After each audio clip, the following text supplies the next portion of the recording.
What is going on, everybody? Greetings and welcome to another Locked On Padres podcast, but also the Locked On Reds podcast. I am one of your hosts, Javier Reyes, sometimes the host with the most, I call myself. And Jeff Carr is with me here today. And we're doing a post-series recap, talking about all things Reds and Padres, probably in terms of going forward and what have you for the rest of the season. Both of our teams were competitive last year down the stretch, and this year, one of our teams is competitive, and the other team is seemingly they're kind of going for the, let's call it the Oakland A zone, right? Where they're trying to, their big storyline is going to be people taking pictures of their ballpark of nobody being there apparently, and then this all fans being miserable, right? It's like them, the Oakland A's, and maybe there's one other team I can't quite remember, but anyway, all of that good stuff. Jeff, before we get into that, how are you doing? I'm doing all right, Javi. Yes, definitely the host with the most. I'll give you that. It's great to be talking with you, and yeah, I'd be all right if we just spend 30 minutes talking about the Padres because let's face it, there were two, all right, maybe three bright spots for the Reds in this entire series. Like that was some awful baseball by the Cincinnati Yeah. Reds, just absolutely awful. And there were some nice bright spots with the pitching that we can get into. But obviously, I think we have to start first because we'll talk about the pitching. We'll talk about Nick Lodolo. We'll talk about. I want to talk to you about some amazing hitting by a couple of different dudes and the way that Mackenzie Gore looked yesterday. That was phenomenal. But we got to start with what everybody's talking about, and that's Tyler Stephenson and Luke Voit. First off, I don't want to throw cold water on it, but I don't think it was intentional. I don't think we're talking about a dude that maliciously attacked another player, and I don't think that this is a situation. I understand that Kyle Farmer and Tommy Pham, they're all, protecting their guy. They're getting behind their guy. And there's a little bit of conspiracy stuff of why Luke Voit didn't play yesterday. But all in all, as a Reds fan, I hold nothing against Luke Voit for that play because the throw took him up the line. Yeah, it was. Look, I'm glad that baseball moved away from the just randomly deciding for years and decades that we're just this one area of our game. It's cool if it's football. Yeah. Now, Or where it was like, UFC sure, to and it some was, aspect, yeah. yeah, to UFC, exactly, right? It's like, bah, bah. And then eventually, of course, the Buster Posey thing happens, as every, longtime baseball fan probably knows. And, is it annoying that they only finally got rid of it because a star catcher got hurt? Yes, but that's kind of where we are now. And I've always been the same way where I'm like, baseball isn't a contact sport in that regard. So it never really made sense to me. This particular play, it was Stephenson was getting the ball. The ball drew him in a certain lane from third to first base, that whatever that line you want to call it. And to me, it was just a really awkward slide by Voit because he kind of slides down and then his hands kind of slap down. And I think that that's what sort of happened. I don't think it was dirty. I think there might have been like not a dirty, but like, how you're just like, like you get like almost annoyed in your head sometimes. And then you just kind of have that quick moment where you put force anywhere. I think you're like, what is the nearest thing that I could put force to? This hat right here, this wall. And I think Voit was just like, no, like, don't catch the ball. And then, you know what I mean? I don't think he was like, oh, I'm going to knock this sucker out. So I think that that's what happens. I think his reaction says it as much. And especially early on in the season, there's no reason the Padres and Reds really have any beef. You might say, oh, well, they were competitive last year. I alluded to that beginning. They were both vying for the same wildcard spot. Well, guess what? Neither team got that spot. So there isn't really any reason for beef. The only thing you could come up with is the Tommy Pham stuff, who we're going to talk about in a little bit. But yeah, I thought that was very much not a dirty play. I understand if people thought that because of the way he put his hands down that was a little bit weird and unnecessary. So if you're a Reds fan, like, feel free to use it as fuel. I enjoy when people just kind of at least have legitimate reasons to be like, hey, that was messed up. Instead of like, oh, I'm Bryce Paddock of Locked On Rangers, and I don't like that Jose Bautista hit a 2-run home run off of us and flipped his bat. So now I'm going to pretend that he's the devil for the next 6 years. Like, at least there's like a legitimate reason to be like, hey, you hurt our guy, sort of thing. But what do you think about the whole thing? No, and to be honest with you, if you want to break it down like physically, the way that he slides, like it is a very they teach you when you slide to throw your hands up, right? You're Yeah. supposed to just basically throw your feet at the base and throw your hands up. So Mhm. whenever he sees that Stevenson is going to be right there, he instinctively goes to brace. I think that's what happened there. You saw his arms come down to brace for impact, and it just so happened that his elbow had to come right down on Tyler Stevenson's head. It was immediate there. I'm like, okay, yeah, he ain't playing the rest of this game. He's probably going on the concussion protocol or whatever that we've got, the 7-day concussion IL. But I didn't look at that as a situation that it's like, oh, you go get him. Like, this isn't Yeah. um, A-Rod smacking the ball out of Bronson Arroyo's That's a glove. great Like, reason to hate Aaron. Yeah. yeah, that was a terrible. That's obvious. Like he Yeah. wasn't doing anything. He was just like, "No, you're not getting me." Like, come on. Luke Voit wasn't trying to do that. Like, that's not. Just oh my god. I mean, Yeah. I actually watched. It's funny you say that. I don't know if you've seen like that SB Nation like beef history thing of Jeter and A-Rod, and they bring up that play and whatnot. It's like I forget sometimes like how hilarious Alex Rodriguez of a career of just constantly finding a way to be in the spotlight for like the Oh dumbest my gosh. reasons. Yeah, but yeah, I again just to bring the point home. Yeah, I agree. I don't think it was anything malicious, but again, I understand Ed's teammates and players like being a little bit upset. You know what I'm saying? Just being like, this is, it just feels like it could have been avoided, you know, in Yeah. the grand scheme of things, I think. And, you know, unfortunately, that was, yeah, like you said, probably from the Reds' perspective, one of the only exciting things that happened this series, with the exception of, and it stinks also because Tyler Stevenson had been playing really well this year so far, too, at least from a batting standpoint. I don't know about his defense and whatnot, but One of um, the few. one of the few. And I know Jonathan India's on the IL right now, so it's not going great in Cincinnati land. But before we kind of continue into that, I mean, I have to address it. You brought up the catcher thing, but we need to talk about Tommy Pham. We need to talk about all things Tommy Pham on top of just him issuing a weird statement referring to Luke Voit, and I don't know if he challenged him to like a cage match. Like I was very thrown off by the quote that that Tommy Pham said about Luke Voit, like if he wants to get to it, like I know places here that'll have me. And I was just like, I really I know. actually think he challenged him to like a shadow duel. Like I don't know what happened. Like Jeff, what was kind of your perspective on the whole I thing think before we move on? now. I think now Luke Voit has to pick his weapon. I think that's what happens. Yeah. No, I don't. I don't. He was like a step away from being like, let's throw down for a brouhaha here. You Mhm. know, let's go. I think that's possibly. I don't know that it was a. It was probably a matchup situation. I don't know that anybody's keeping anybody out of the lineup for extracurricular reasons like that. But when it comes to Tommy Pham's comments, it's funny because there were a lot of Reds fans that are just like, "Is this dude selfish? Like, what's he doing? Like, what's he talking about getting into a fight with Luke Voit for? Like even Tyler Stevenson came out and tweeted after the game. He was just like, the only thing that matters is I got the out. Like that's all I'm worried about. Yeah.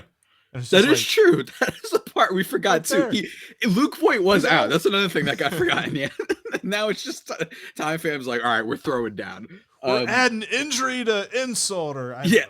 Yeah, insult to injury. Yeah, yeah, injury to insult in this case. It would be something different though. It'd be like we're adding just obnoxious to injury or something. yeah, We're adding adding rage threat. to injury. We're Yeah, adding yeah, rage might be right, might be pretty good. But yeah. before we talk a little bit more about Tommy Pham, because I know that's one thing I want to talk to you about how that experience has been so far. Let's talk about something that is just wholeheartedly, I think, pretty good. All right, you know, it's not rage, and instead it is love, Mr. Mm. Jeff Carr, and that's jewelry. All right, because you can give jewelry to the person you love and care about, and we're talking about Blue Nile specifically, guys. Do you want to celebrate all of life's special moments? Right, engagement rings, perhaps, just dream gifts and all that for whatever occasion. It has to be of gifts for that he or she, whatever you want in your life. Well, Blue Nile has you covered. All right, ladies and gentlemen, fine jewelry, wedding jewelry, whatever you want over at Blue Nile. They've got you covered for pretty reasonable prices as well. And this podcast is giving a really cool deal just in time for Mother's Day. That's another occasion. I don't know if this is something that you're into, Jeff, but Blue Nile's got you covered for all that stuff. Enter the code Locked On, and you get $50 off of $500 orders. It is really cool. Go to BlueNile.com today. Jeff, do you have any sort of gifts that you're trying to give in the future? I'm thinking about some earrings or something like that. Not for Mm. me, for my wife. But yeah, no, that's something that Blue Nile, I've used them in the past where you go on their website, you check this out, you see what they've got, and they actually kind of help you. They walk you through. If you've got some questions, you're like me and like, look, I'll talk to you about on base percentage till I'm blue in the face. But if you're talking Hmm. about like different cuts of jewelry, like, sure, like I want to get an earring. What's that look like? Is it shiny? Yeah. Yeah. Like that's where I'm coming from with this. Blue Nile is perfect for me because they help me out. Like they've got great customer service and they're absolutely helpful. If you're that dude that's just like, I want to get something shiny for my significant other, Yeah. can you help me? And that's, you know what? That's what life's all about sometimes, guys. So remember, if you want to have the same experience that Jeff did, go check it out, guys. Locked On as the promo code to get your discount, BlueNile.com today. And I want to remind everybody, of course, thank you for making both Locked On Padres and Reds your hashtag first listen every day. We are free and available on all platforms. Jeff, I'm just going to cut to the chase. How's the Time Pham experience been so far? Because he used to be with the Padres.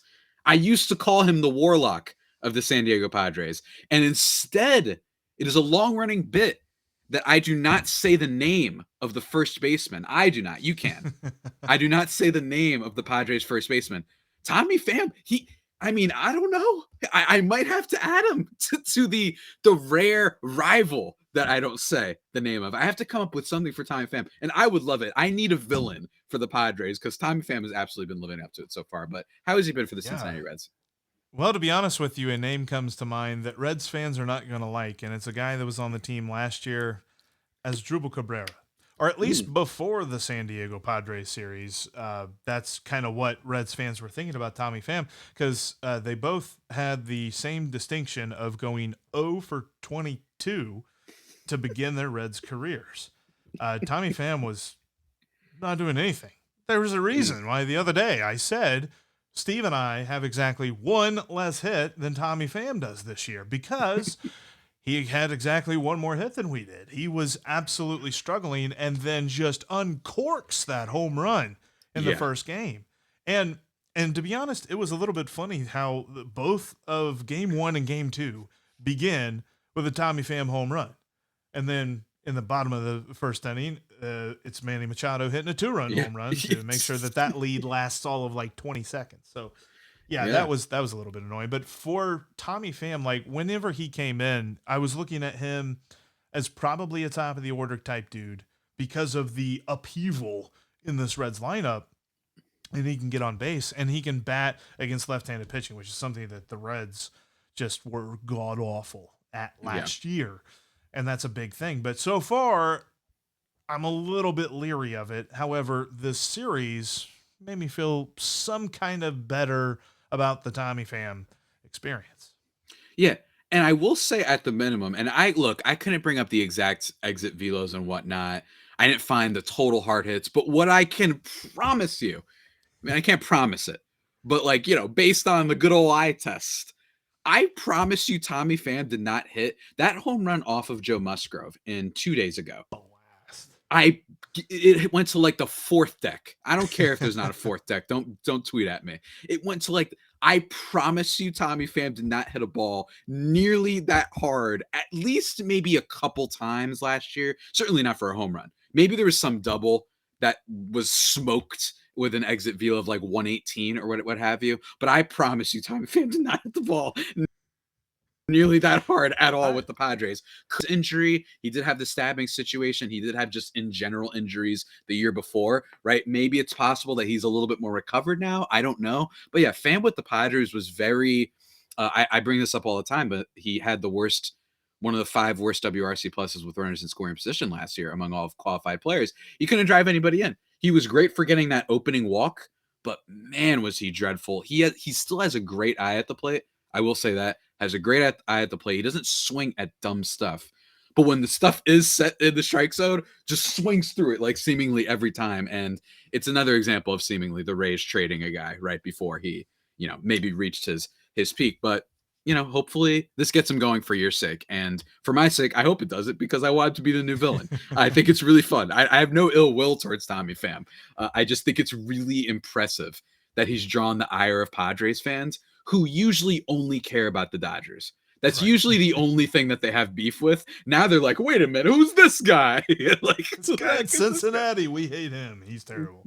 Yeah, no, I thought it was ironic the way that he played because I remember last year, I swear, and I'm sure this isn't mathematically correct, but I swear in that Padres Reds series in 2021 with Pham on the other side of the fence, he was like 12 for 10 against the Reds. Like the Reds couldn't get him out at all, which Manny Machado took that over in this series. But Tommy Pham was just playing ridiculous. And that home run that he hit off Musgrove, I got the chance to visit San Diego a few years ago and go to a game there and stuff like that. And there's this nice rooftop bar that's adjacent from the field, and like you can look down onto the field and stuff like that. I'm pretty sure if somebody was standing up in that rooftop bar, they had a chance to catch that ball. Like as soon as it left the bat, I was like, "Gee whiz, how far is this thing going?" So that it was nice to see. There's been a lot of hard hit contact from him, and that's part of the optimism that folks had even through the 0 for 22 start. They're just like, there's a lot of hard hit contact coming from him. Like his baseball savant page is full of red numbers, which is good. Yeah. We don't like blue. We like red. So hopefully that portends some good stuff coming for the Famster. Yeah. And I hope so too. And to a degree of, I always, man, in baseball, it's the toughest sport to survive in when your team isn't, competing and doing any good. But I know you wanted to talk about the other bright spots of the Reds, which were, your Hunter Greenes, your Nick Lodolas. Just in general, this series does feature these two teams, and we're going to be playing each other next week as well, by the way, which should be mentioned. Features a lot of high level like prospects in the pitching, which I think is very interesting. So go ahead, talk about and brag about, if you can, the fact that you had a dude who apparently was just throwing 102 miles per hour every single pitch against the best lineup in baseball. That's pretty impressive. Talk on it. Yeah, no, Hunter Greene is phenomenal, and he's going to start this first game as the Reds come back home and they're facing the St. Louis Cardinals on Friday, and I think he's going up against Steven Matz, so that's going to be a lot of fun to watch. But 102 on the fastball, but really, I mean, as impressive as that is, and the fact that he can do that, and I'm hoping that in the middle of this season, we're talking about 6, 7, 8 innings, but for right now, 5, 6 innings to still be throwing 102 miles an hour, that's phenomenal. And the fact that you watch him pitch, it's not as if he is whipping that arm up there, if he's doing some kind of like uncoiling action that his body just looks like I think of Aroldis Chapman. Like back in the day, Aroldis Chapman, when he was young with the Reds, like his pitching motion, it looked like he like balled up and then just unleashed toward the plate. Hunter Greene's is easy. His motion is easy. His mechanics are repeatable. And you put on top of that the mind that he has. His first start in Atlanta against the defending World Series champion, he was pitching phenomenally. And in between each pitch, like you could see he was like calming his heart rate down. I'm like, is this dude a rookie or has he been pitching for 10 years? Like, this is phenomenal. I love watching him, and I love the bounce back specific to this Padres series. I love the bounce back that we saw from Nick Lodolo because his first start was not very good. He blew up at home against the Guardians. He had a really terrible inning where he hit a guy, and then it was like walk, huge homer, like was down 5-0 before you could blink an eye. And then he pitches phenomenally, and he just doesn't get the help. Like, I mean, the way that he pitched against the Padres is the way that I hope he pitches from here on out, because that was phenomenal, especially the fact that, he gives up the homer to Machado. I think it was a changeup like low and in that Machado just ate, just destroyed. Probably hit that further than the Tommy Pham one. But he comes back on Machado's next plate appearance, throws him that same pitch, but he throws it where he wants to, and he gets Machado to swing over top of it. So I was like, that's maturity, that's guts, that is some stones. Dude is ready to pitch at this level. So I'm excited for both these guys because they're the future of the Reds pitching staff.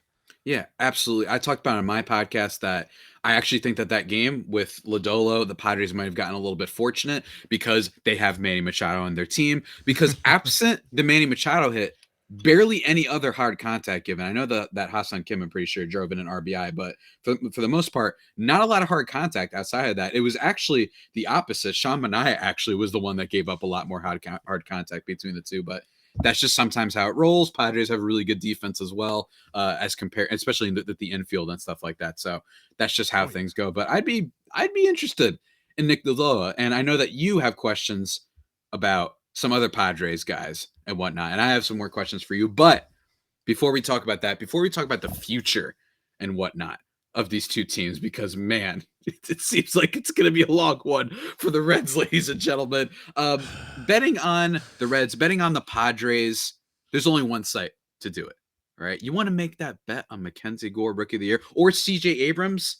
Well, betonline.net is your number one source for all your sort of betting stats and sports info, guys. Find all the latest sport developments, league reviews, and news, including this year's basketball playoffs, and of course, obviously, the start of the Major League Baseball season. BetOnline is your continued source for all your sports wagering information, from live betting to playoffs, esports. Esports are awesome, and more. I say esports are awesome because, in our line of work, Jeff, I don't actually follow esports, for the record. I just love video games. But in our line of work, there's a lot of the talksmens. And I say talksmen's, by the way. I always say, oh, the video games. What are these things? It's like, oh, they're only the highest lucrative, industry in the world. Okay, so shut up. All right. That's why we're mentioning esports. But anyway, guys, you want esports, all of that stuff. And like I said, with baseball, and if you want to bet on NFL stuff, I know we've got some Deebo Samuel rumors. Maybe that'll shift lines and whatnot. Go to the website today or use your mobile device to learn more about the trends and action. BetOnline, where the game starts. Jeff, we're in the home stretch. Let's do it, man. Let's just go for it. Ask me your questions. I'm all in. This is when we just ask about, I guess, looking forward to both of these teams. What is kind of the outlook? Because I know that we're going to be playing each other again next week. And both of these teams are very, very different in their outlook for the next rest of the season. I am going to say something that I think most Reds fans are going to feel is kind of silly for me to say. I still think they're going to win 70-something games. Ooh. I still think okay. They're going to, because there's a lot of Reds fans that are just like, oh, they're losing 100. They're going to be the first team since the 1980, I think it was 1981 Reds that lost 100 games. And this is the only time they've ever lost 100 games in their franchise history. I don't think they realize how hard it is to lose 100 games. It's pretty hard. Yeah, it's like you got to be really It's pretty bad. difficult. Yeah. And this team, as currently as what was on the field in this series, yeah, they're pretty bad. But let's talk about, India, he's hurt. Donovan Solano, he's hurt. Luis Castillo, he's hurt. Jose Barrero, he's hurt. Mike Minor, he's hurt. Lucas Sims, he's hurt. Like, all these guys are just out of this lineup. Tyler Stephenson got hurt and didn't finish the series. You're talking about a lot of key players that if they were healthy, we could be talking about actually moving around the lineup. And there's a whole discussion that Steve and I had on the show the other day about how the roster construction has really led to this sort of conundrum. But as it stands right now, I think this is the valley. This is the rock bottom for the season. It's definitely only up from here because, let's face it, in a 3-game series and you only score 3 total runs, you can't get much worse than that unless you just get shut out for all 3 games. But I definitely think that the Reds are trending on the up and up. And just from my perspective, watching the Padres, they look pretty solid, man. And they're not even playing with Fernando Tatis right now. And so whenever Tatis can hopefully get back on the field, because baseball is better with Fernando Tatis on the field, I think they're putting together quite a team. And it all starts for me with the pitching and Mackenzie Gore. Good? No? Yeah, I was impressed. I thought he looked really good. It was against the Reds, so a lot of people are going to say and put an asterisk next to it. But he also had a pretty good start with the Braves and threw a lot of fastballs. I think the fastballs, there was a couple times where I was like, all right, Naquin, like, what are you swinging at? I forgot this. I forgot, not Tyler Naquin. I'm getting the name mixed up. But what are you swinging at? Too. Yeah, like these high probably fastballs. Colin Moran. He swings at everything. Word. Like, probably was Colin Moran. Probably was or Aquino, I think is his name. Oh gosh, yes. There you go. He had a couple. Oh gosh, yes. He Oh had a gosh. couple, but the slider, the curveball, he did use more of his other pitch mix. He basically threw almost all fastballs his first start. This time, experimenting a little bit more, so that was encouraging. I like it. I like that his fastball velocity is up. I like it, and it's one of the reasons my bold prediction was that I thought the Padres had the best rotation in the division this year, and a lot of that was because Sean Manaea, I just mentioned, gave up a lot of hard hits. He's going to be due for one of those games where he just gets absolutely torched. It happens. But overall, he kind of is one of those guys that can outperform some of his metrics. He's not a guy that you just only look at the Savant page. He beat his record in strikeouts last year, and he's due for a contract this year. So it doesn't surprise me at all that he's coming out killing it out of the gate. But the thing about what's interesting about the Padres is he's maybe the 4, right? In theory, because this is a team that still has Blake Snell and Mike Clevenger, hopefully, to come back. Joe Musgrove, enough is enough. The guy is an ace, right? And then you have Mackenzie Gore as that wild card. Can he be a guy that's just, has potential, is interesting? Or, it happens every now and then that rookies can just come out and be awesome immediately. Trevor Rogers of the Marlins last year is a good example of that. Not comparing them by mechanic and whatnot, but just in terms of that impact.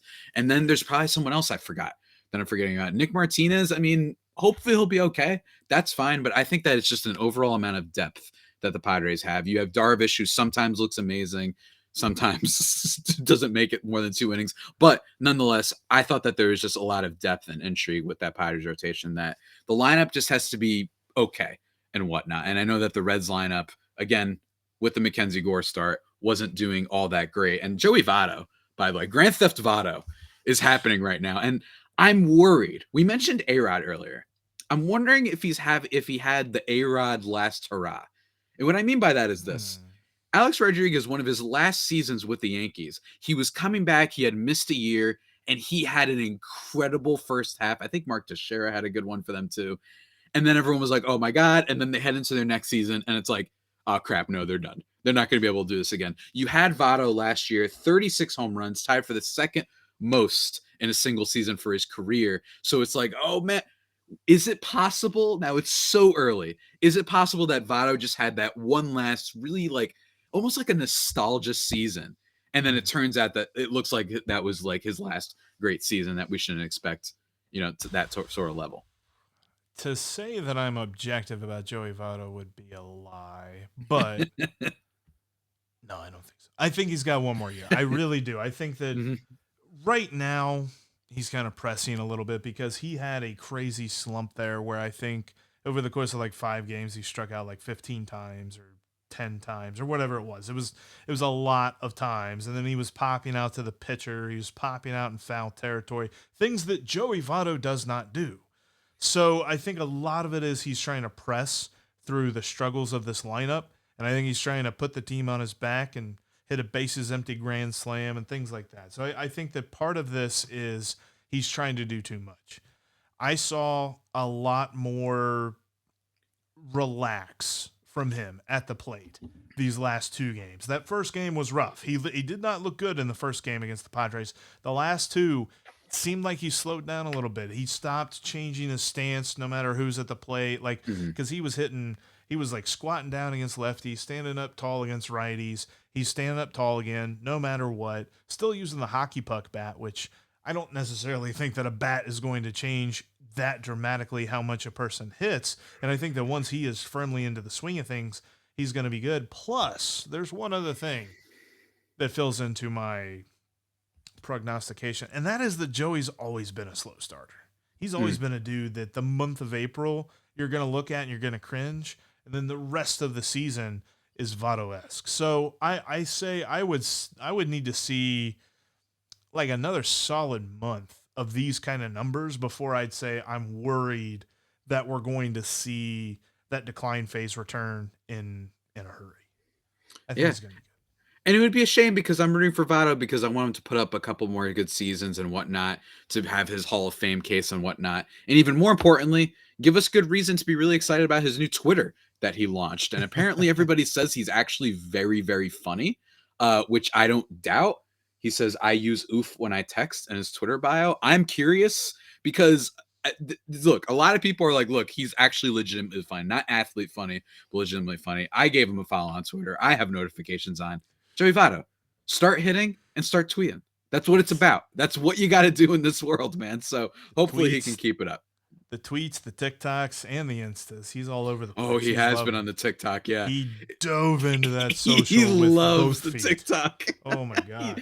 He does. It seems, how are the Reds fans feeling about the TikTok? Because I know TikTok gets a little bit of a bad rap sometimes. Yeah. It's deserved because the top creators are very like, okay, so all you do is like dance, and then those dances may or may not be things that you stole from people of color. But that's a whole nother thing. Shout out to that person who kind of rules TikTok. But then in general, it's just a fun app that just has a lot of funny people on it. Right. What do the Reds fans feel about the? I think generally people are happy with it. Like, I love it. For years, he was there. There was a corner of Reds country, not a very big corner, but there was a corner that was very vocal about how much they didn't like Joey Votto, and they constantly said, "Oh, he is a personality-less blob who likes to walk too much." And I'm like, all right, first off, that's a terrible rules. Like, yeah, he's awesome. He has always been awesome. It's just now he is awesome in front of everyone. And he had that awesome game against the Braves where he was mic'd up. And of course, that was like the half inning where he was mic'd up at first base. And then the next half inning, he comes up to bat and he pops out to the pitcher for the first time in his career. So we're like, okay, he's just not going to be mic'd up anymore. He's going to say no to the mic. But that was like 20 minutes of the best television I've ever watched. Because he was just so like Joey. I don't even know. He's not even a guy that I think will jump into coaching or jump into the booth. I think they're going to like create a show for him on like MLB Network or maybe even CBS. Yeah. I don't know. Cause you're right. He's funny. Like, funny, not like, oh, Peyton Manning funny. No, he's funny. Oof, Peyton Manning catching a stray. But yeah, like, he does have that vibe to him. I'm wondering if he's like, all right, I got to start showing this side of my personality because Lord knows the Reds yet again are just rebuilding. So I need to like entertain myself somehow. And God bless him, because there were people that were surmising with all these moves, does he go into the owner's office and say, trade me? And somebody asked him that. They asked him, they said, are you contemplating, requesting a trade? And he said, absolutely not. I signed a contract with this team. I will honor my contract with this team. I love this uniform, and I want to represent it with as much as I can. And I'm like, God, the Reds don't deserve him.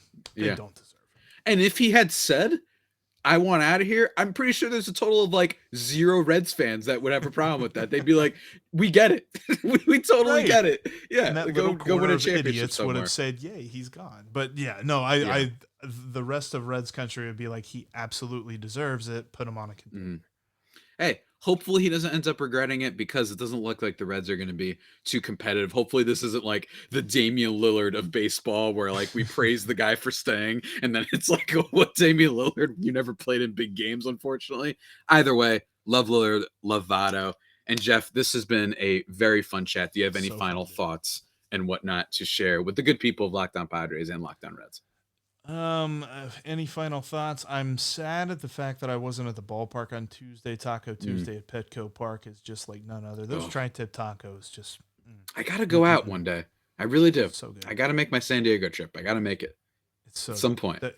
The tri-tip tacos, and then I would be curious to know what the drink of the day was against the Reds, against the Giants. When I went a couple years back, it was like some kind of tiki punch that was actually pretty good.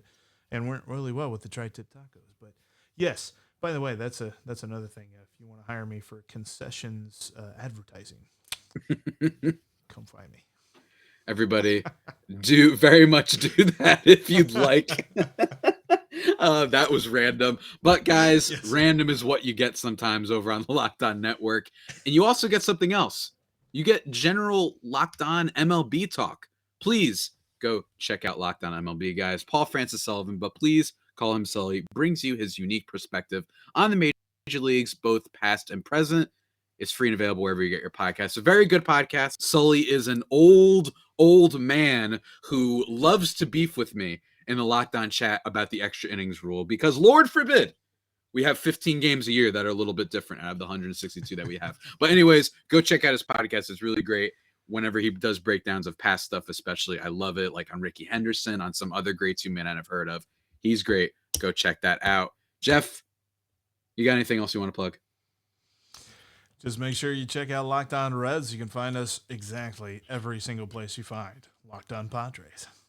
Exactly. I'm pointing at the logo and the @ symbols right now. Subscribe on YouTube, Locked On Reds on YouTube, and Locked On Padres on YouTube to be able to see that. You get to see me flexing, doing all this cool stuff, doing the rigmarole, whatever. Be sure to do that. Follow me at Javipeno, JAVIIPENO, or at LO_Padres for all your Padres stuff. And until next time, stay safe. And of course, stay faithful, my Fire Faithful homies and Reds homies. Take care.